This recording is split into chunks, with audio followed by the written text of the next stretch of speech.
Hi, boys and girls. Today we are going to read Chapter 10 of the Boxcar Children, Henry and the Free-for-All. James Henry Alden was a very rich man. His big mill stood just between Greenfield and Silver City.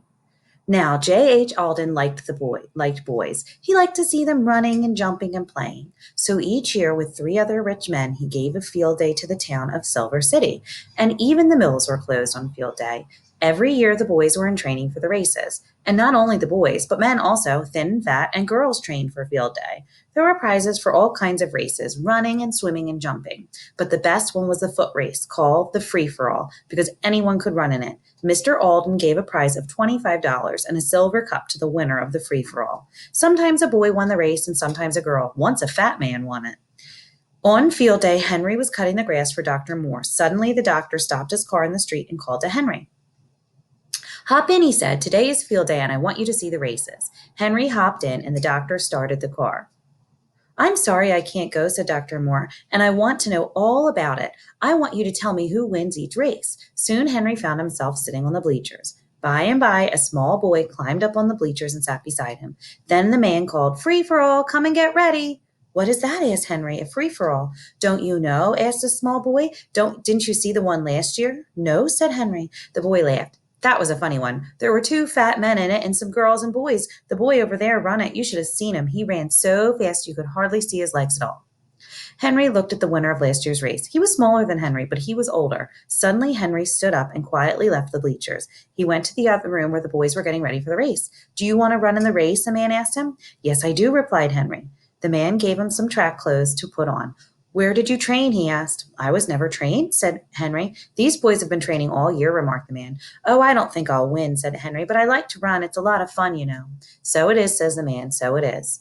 Henry could hardly wait for the race to begin. He loved to run, but at last the race was called. It was time to start. Henry was number 4. Now Henry began to think. "It's a long race," he said to himself. "I must go easy at first." The bell rang. Off the runners went down the track. In almost no time, Henry was far behind most of the other runners, but he did not seem to mind this. "It's fun to run anyway," he said again to himself, and he tried to see how easily he could run. All at once he had another thought. "I have tried to see how easily I can run," he said to himself. "Now I'll see how fast I can run."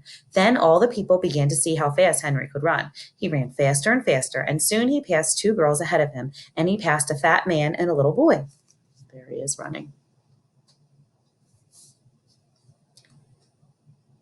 The people began to shout, "Number 4, number 4." Here was the kind of race they loved. "Faster, faster," cried Henry to himself. "I can run faster than this." He could. He passed number 25 and number 6. Then he passed number 5 and number 10. Only one runner was ahead of Henry now. It was number 16.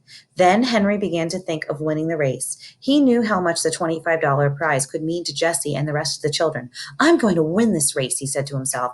"I must pass number 16. He ran faster still. He could see the line at the end of the race. "Number 4, number 4, shouted the people. "He's going to win." When Henry was near number 16, he put his head down and ran as fast as he could. He passed number 16 and went across the line. He had won! The people shouted and shouted. Some men held Henry up high and carried him to Mr. Alden for the prize. The man asked, "What's your name, boy?" Henry did not know what to say. He did not want to tell his name, so he said, "Henry James."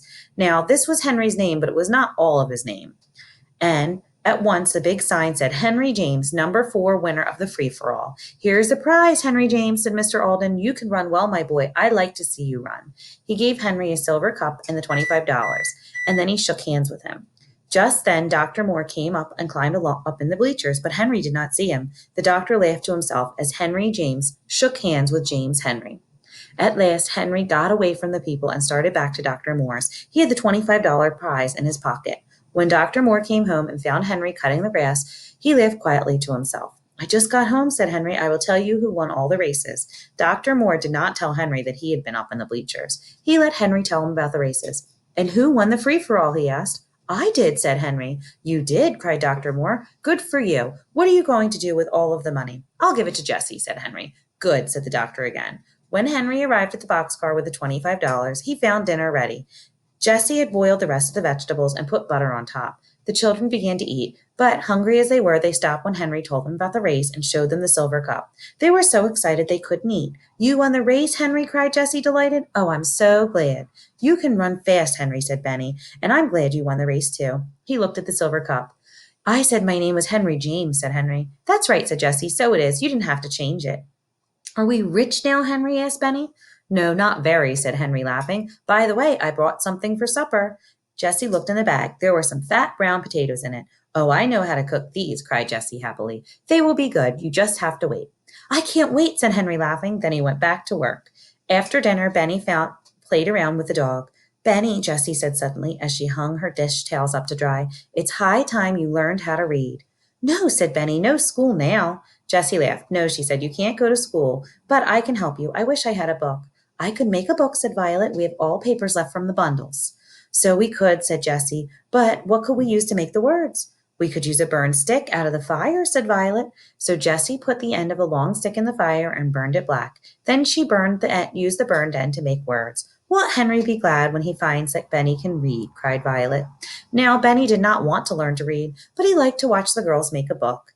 Jessie made the words "see me" in the book. She called Benny, but he could not tell "see" from "me." "Don't you see, Benny?" said Jessie. "This one has an S. It says see. This one has an M. It says me." But Benny could not see. "It's too hard for me," he said. "I'll tell you, Jessie," said Violet at last. "Let's make C on one paper and me on the other. That's the way we do it in school. Then we'll have him point to C." The girls did this. They called Benny and Jessie to show him again very carefully that the word said C. But then she put the two words on the ground. "Now, Benny, point to C." Benny looked at the two words. He could not tell, but Watch barked and put his paw on C. Now, Watch did not know one word from the other, but Benny thought he did. And there's Watch pointing to the right word and Benny. Was he going to let a dog get ahead of him? Not Benny. He looked at the words and learned them almost at once. "Good old Watch," said Jessie. "It isn't hard at all," said Benny. "Is it, Watch?" Before supper, Benny could read. See me run. I can run. Can you run?" "Good boy," said Jessie. "Now I must get supper." The children started the fire and washed the potatoes in the brook. Then Jessie put the wet papers around them and put them under the fire under hot stones. "Are you going to burn them up, Jessie?" asked Benny. "Oh, no, Benny," said Jessie. "You wait and see." When Henry came home, he found Jessie rolling the potatoes out of the fire. They were very black. "Oh, did you burn them?" asked Henry. "No, indeed," said Jessie. "Come and see." She gave 3 black potatoes to each one. "They are very hot," said Violet. "Look out."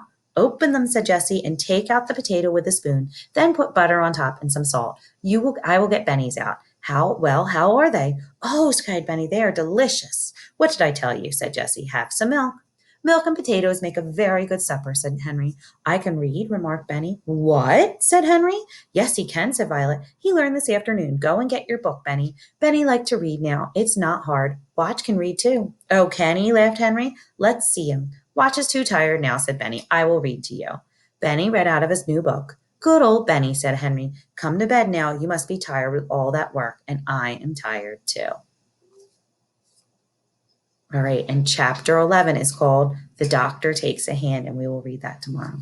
Bye, guys.